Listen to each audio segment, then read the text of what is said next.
오늘 하나님의 말씀은 요한복음 10장 1절로서부터 12절까지 말씀입니다.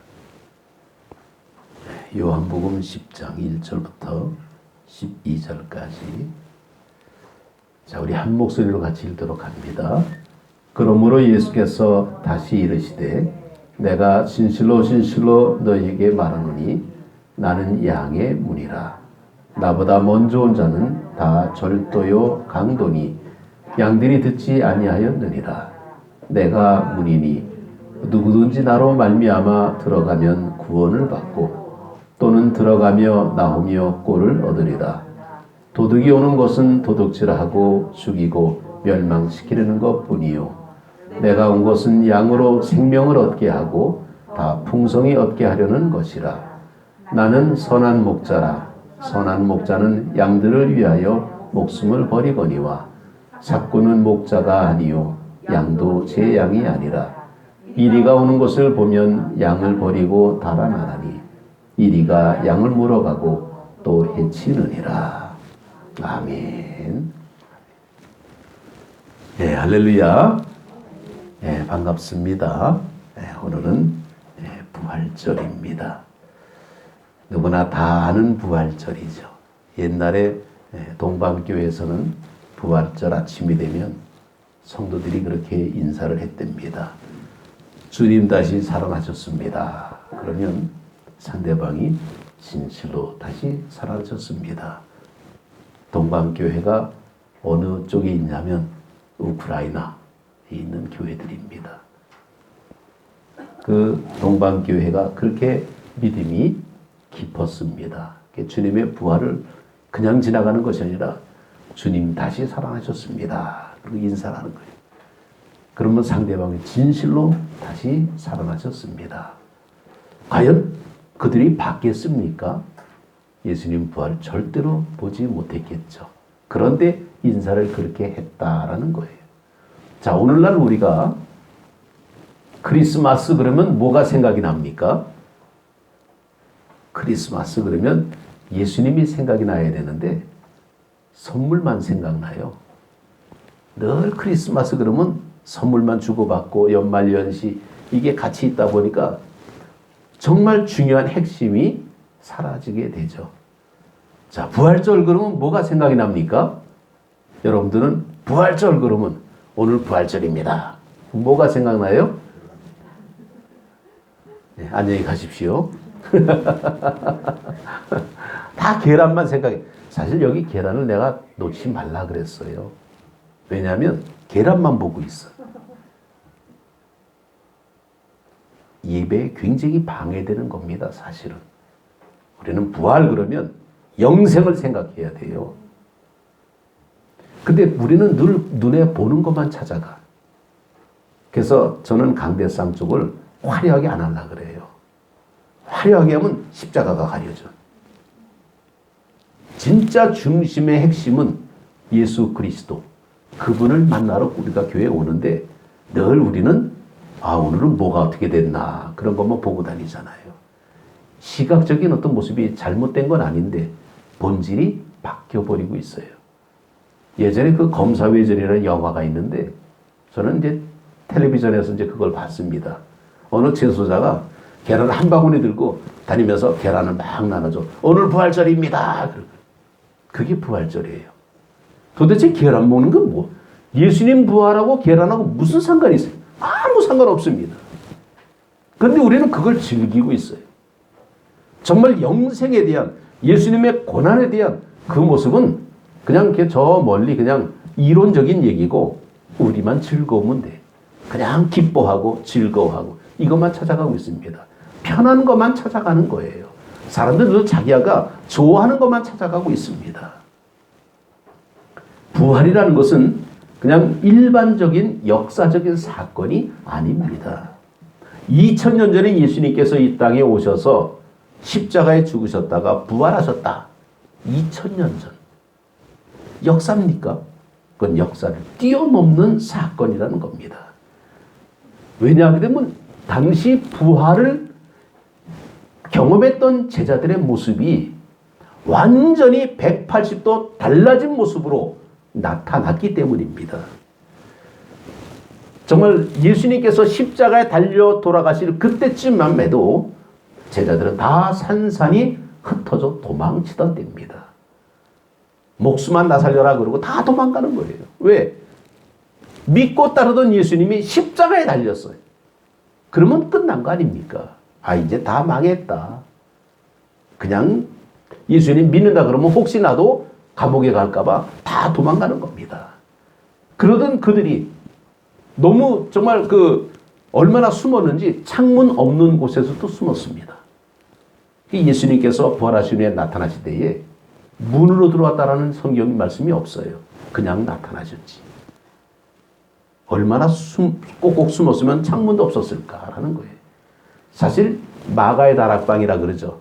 그 다락방은 창문이 없는 방이에요. 그냥 다 막혀있는 그런 방입니다. 근데 사실 그 방이 굉장히 커요. 우리 교회보다도 더 커. 근데 우리는 다락방 그러니까 무슨 조그만 방처럼 생각하는데 아니더라고요. 실제로 가서 보니까 굉장히 큽니다. 그러니 거기 한 120명이 그냥 몰려있는 거죠. 자, 그들이 정말 예수님의 부활을 체험했을 때에 놀랍게 바뀌는 모습이 뭐냐면 목숨을 걸고 부활을 증거했다라는 겁니다. 자, 잘못된 일 가지고 목숨 거는 사람이 있습니까? 바보가 아닌 이상 목숨 안 걸어요. 그런데 예수님의 제자들은 부활을 목격했고 예수님을 경험했고 예수님께 직접 들었습니다. 120명, 500명 수많은 제자들에게 나타났을 때에 정말 그 예수님께서 감람산에서 승천하신 그 모습을 봤던 그들은 이제는 누가 뭐라 그래도 예수님의 부활의 증인이 됐을 때는 죽음이 두렵지 않다라는 겁니다. 왜냐하면 죽음 자체는 예수님이 극복하셨거든요. 주님을 따라가면 죽음이 별게 아니에요.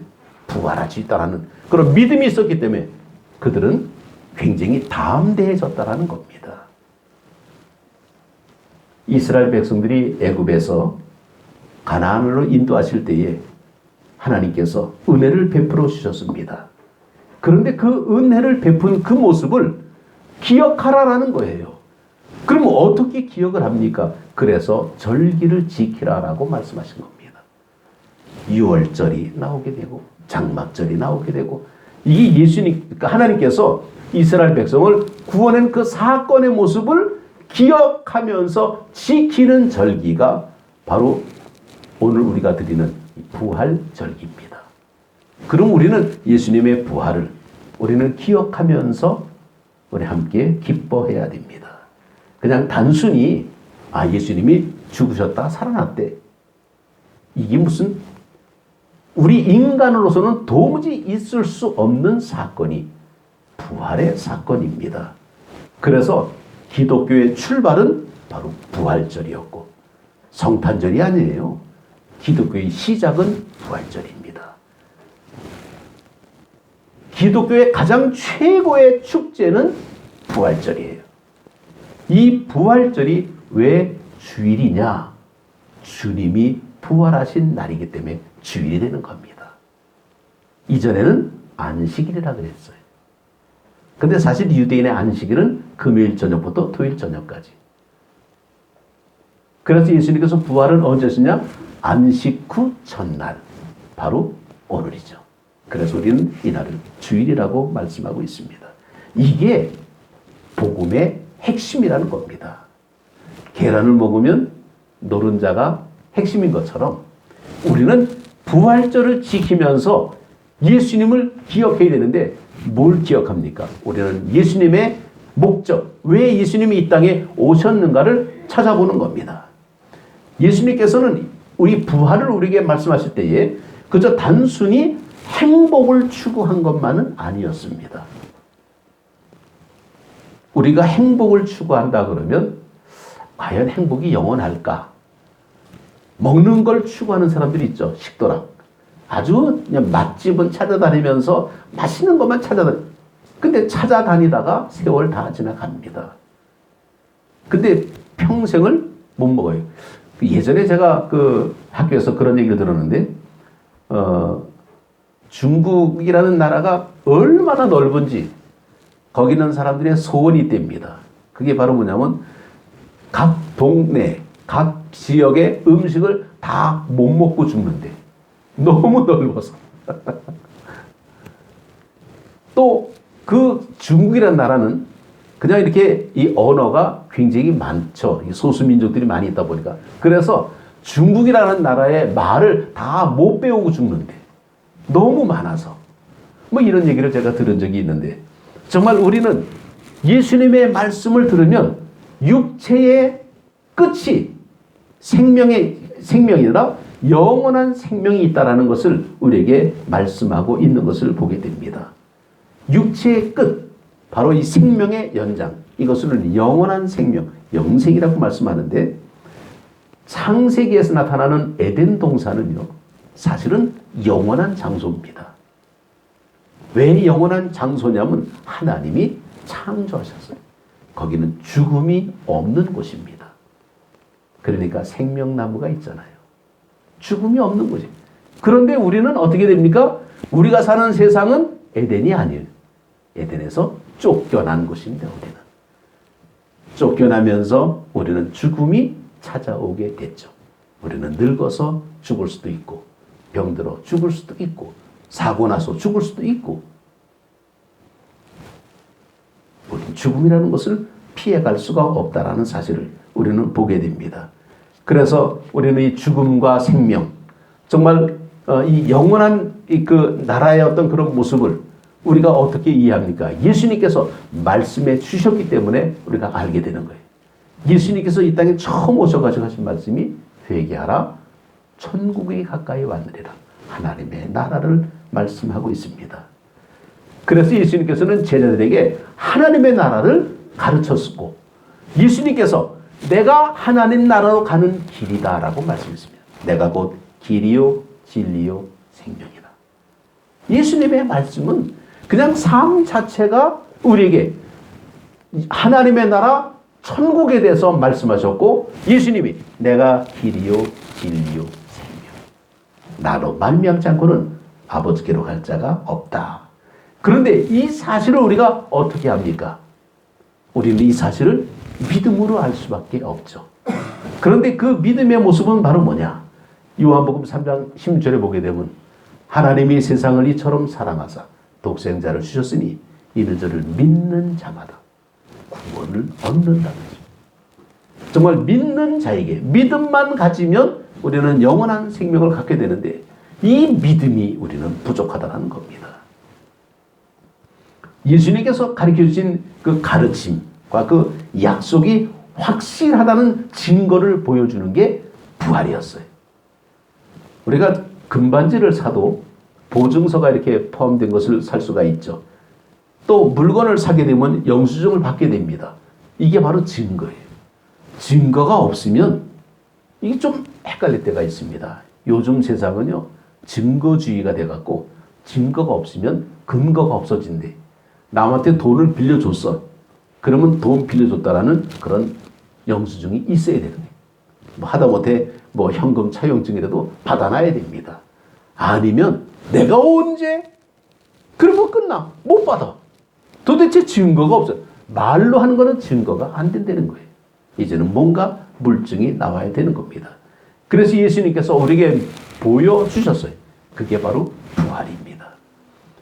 그러니 이 우리의 미래에 대한 모습을 부활로 보여주셨으니 안 믿을 사람이 없잖아요. 그러니 그들은 목숨을 걸고 부활을 믿었다는 겁니다. 그런데 그 부활을 믿는 그 믿음의 모습이 정말 많은 사람의 궁극적인 목적이 되어야 되는데 시간이 점점 흐르면서 이 부활의 모습이 자꾸 희석되고 있는 거예요. 마치 이 콜라나 사이다를 처음에 딱 따게 되면 이 탄산수가 팍 쏩니다. 아주 맛이 시원하죠. 근데 뚜껑 열어놓고 조금 있어봐. 탄산수가 다 빠져버리면 밍밍해가지고 네 맛도 내 맛도 안 되는 거예요. 신앙생활에 있어서의 부활의 모습이 밍밍해지고 만다는 겁니다. 세월이 지나면서 시간이 지나면서 교회 좀 다니다 보니까 심심해져. 뭔가 싱겁거지고 그러니까 우리의 믿음의 모습이 점점 나태해지고 게을러지는 겁니다. 눈에 보이는 것 찾아가게 되는 거예요. 그래서 예수님께서는 모든 사람에게 소망이 되셨습니다. 이제 이 사실을 다시 일깨우는 절기를 지키라. 하나님의 은혜를 기억하라. 그래서 절기를 지키면서 이 말씀을 우리는 생각해 보는 겁니다. 이제는 흔들림이 없이 주님의 부활을 증거하는 이제 그 삶의 모습으로 다시 돌아가야 됩니다. 그런데 돌아가는 방법을 모르잖아요. 그래서 나온 게 지혜입니다. 지혜가 우리의 참된 목적을 이루게 합니다. 우리가 추구하며 살아야 할 일, 우리가 열심히 사는 이유가 뭡니까? 돈 많이 버는 게 목적이라면 지금도 나가서 돈 벌어야지. 열심히 버십시오. 돈 버는 건 나쁜 거 아닙니다. 그런데 몸이 망가져. 아무리 돈이 좋으면 뭐래? 몸이 망가지는데. 아, 이게 결코 좋은 게 아니구나. 그저 쓸 만큼만 갖자. 이렇게 되는 겁니다. 그러니까 한마디로 보게 되면 목적이 될 수가 없다라는 거예요. 하나의 수단은 될 수가 있지 목적이 아니라는 겁니다. 은행 다니는 사람은 허구한 날 맨날 돈만 주고 다니죠. 근데 그거 다 자기 건가? 자기 거 아니죠. 은행 거지. 근데 허구한 날 돈만 만지고 있어요. 근데 그게 무슨 소용이 있습니까? 아무 소용이 없어요. 내 거가 아닌 다음에는 아무 소용이 없다라는 거죠. 삶의 목적이 뭡니까? 예수님께서는 처음부터 끝까지 말씀 붙들고 승리하는 길을 우리에게 보여주셨는데 바로 이것이 우리가 어떻게 말씀을 붙들고 가느냐, 지혜가 우리를 이끌어 가게 만들어주고 있습니다. 가다 보게 되면 힘이 빠지잖아요. 그럼 뭘 먹어야 되잖아요. 지혜를 먹는 겁니다. 가다 보면 날씨가 추워지잖아요. 뭘 입어야 되잖아요. 지혜를 입어야 되는 겁니다. 모든 매사에 지혜가 이끄는 삶을 걸어갈 때 우리는 결국은 영원한 생명까지 갈 수가 있는 겁니다. 이 지혜의 근본은 하나님을 경외하는 거라. 우리가 믿음으로 하나님 나라를 가는 모습을 우리에게 이 지혜가 말씀하고 있는데, 솔로몬도 바로 자녀들에게 지혜가 이끄는 삶을 살 것을 명령하면서 지혜를 따르는 사람이 주시는 하나님의 다양한 선물들을 우리에게 소개하고 있습니다. 우리가 하나님의 말씀에, 이 지혜의 말씀에 순종하게 되면 형통과 번영과 기쁨 충만한 삶을 누리게 합니다. 형통과 번영. 우리는 그 만사형통이라 그러죠. 근데 만사형통의 모습은 내 뜻대로 되는 게 만사형통이 아니라 하나님 뜻대로 되는 게 만사형통입니다.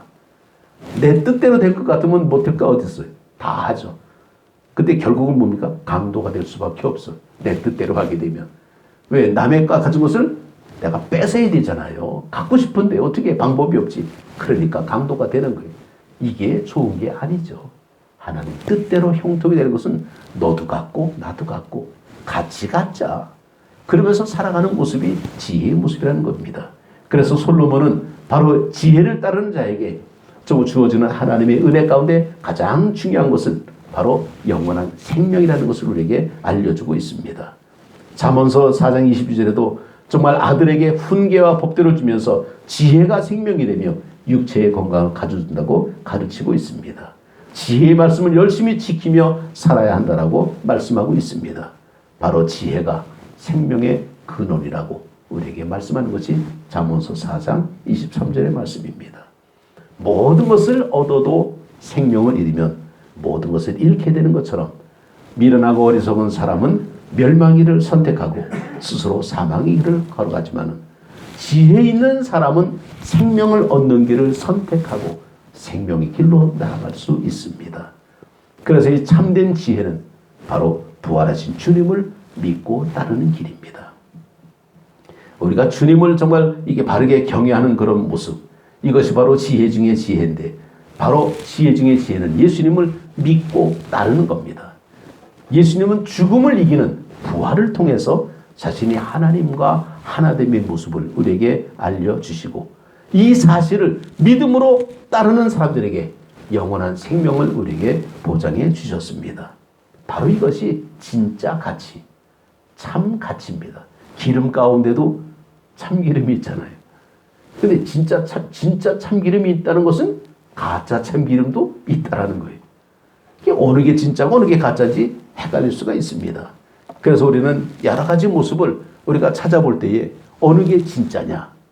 이스라엘 사람들은 표적을 보고 찾아갔습니다. 그래서 여러 가지 기적을 보고 병든 자가 낫고 눈먼 자가 눈을 뜨게 되고 지체장애인이 일어나고 정말 이 오병이의 기적 같은 것은 사람을 기가 막히게 놀라게 했다는 겁니다. 그래서 정말 많은 사람들은 예수님은 진짜구나 그러고 따라가다 보니까 예수님께서 말씀하시기를 이 땅의 것을 말씀하는 게 아니라 하늘의 말씀을 하고 있으니까 내가 원하는 게 아니구나. 그리고 다 주님을 떠나가는 모습이 한도 있었습니다. 그때 제자들은 뭡니까?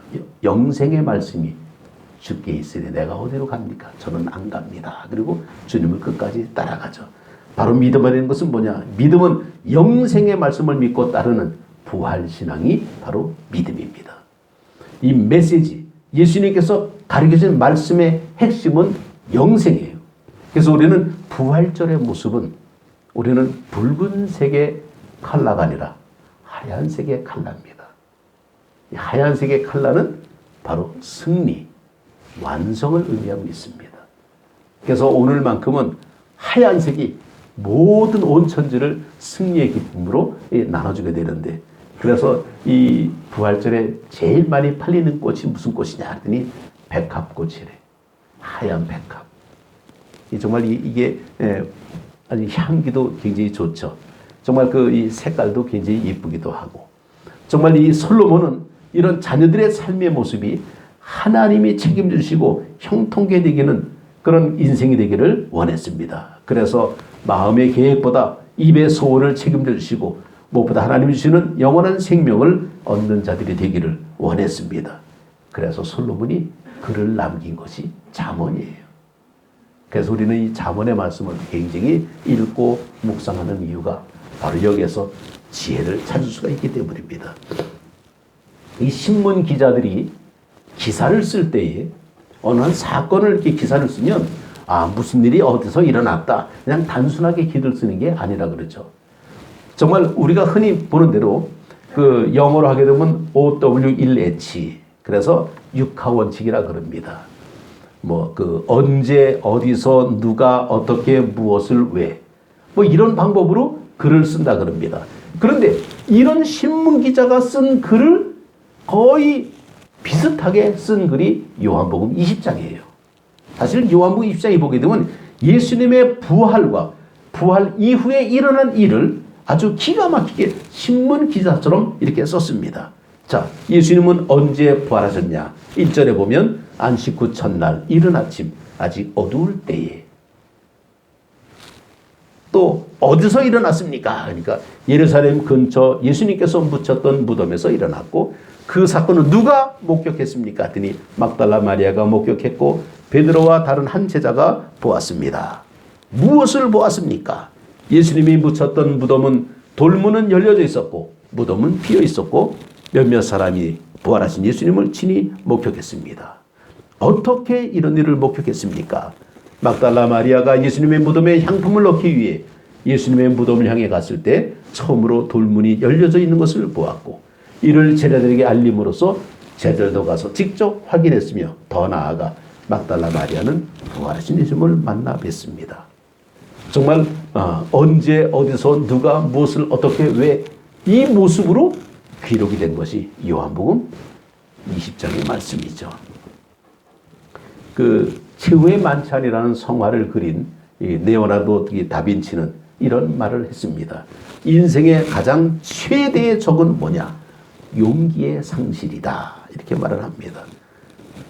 요즘 믿음을 가진 우리 현대인들은 부활하신 주님, 정말 주님의 승리와 생명의 주님을 만나지 못했기 때문에 삶에 대처할 의욕을 잃어버리게 되고 용기를 상실하고 있습니다. 주님을 만나야, 봐야 우리는 부활의 증인이 될 수가 있는데 보지 못하고 어떻게 증거가 됩니까? 우리가 주님을 본다는 것이 어떻게 봅니까? 2000년 전에 주님을 어디서 보겠어요? 우리는 성경 말씀을 통해서 볼 수밖에 없습니다. 믿음은 들음에서 나고 들음은 그리스도의 말씀이라. 우리는 그래서 이 말씀을 통해서 주님을 만날 때 예수님의 부활은 진짜 부활이구나 라는 사실을 우리는 경험할 수가 있고 고백할 수가 있습니다. 정말 기도의 힘을 우리는 과소평가할 수가 있는데 기도 힘은 과소평가할 수가 없습니다. 하나의 작은 기도도 우리의 삶을 영원히 바꿀 수가 있습니다. 우리는 내가 살아가는 모든 과정 순간순간을 하나님 앞에 맡기면서 기도하면서 믿음으로 살기를 우리가 열심히 추구할 때에 부활하신 주님이 어느덧 내 곁에서 나와 함께하는 것을 우리가 느낄 수 있습니다. 그때 비로소 나의 주, 나의 하나님, 우리가 주님을 고백하게 됩니다. 오늘 우리는 부활절을 맞이해서 정말 우리는 부활절입니다. 제목을 그렇게 정했습니다. 부활의 의미는 뭐고, 부활의 가치는 뭐고, 부활의 현실 속에서 우리가 어떻게 살아가야 되고, 이런 많은 이야기를 한 절로 담아버린 거예요. 부활절입니다. 계란만 생각하지 말고 영원한 생명, 영생을 우리가 생각하면서 주님을 우리가 사랑하고 고백하는 정말 오늘 하루 부활절이 되시기를 주님 이름으로 축복합니다. 기도드리겠습니다.